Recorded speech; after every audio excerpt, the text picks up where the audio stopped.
I have is how can collective bargaining mitigate the impact of inflation on low-wage earners?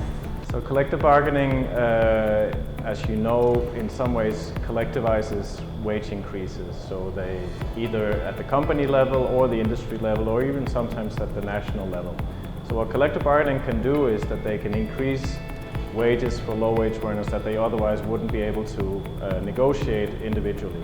So usually we say that low-wage workers have quite low individual bargaining power vis-a-vis the employer, but when a trade union comes in and bargains on behalf of this worker, they can get above individual pay increases. So that's how they can help. The second one is, what is the relationship between collective bargaining and inflation? So in the past, in the 1970s and 80s, we had what we called the wage price spirals. The wage price spirals were essentially inflation that drove up higher wage increases that again drove up higher prices.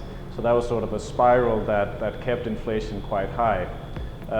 Today that's probably not the problem, at least the IMF and also a lot of economists are arguing that actually we won't see wage price spirals this time around because the bargaining power of workers is not so bad, and also the inflation crisis is not domestic. It's not driven by excessive domestic demand, but driven by outside forces.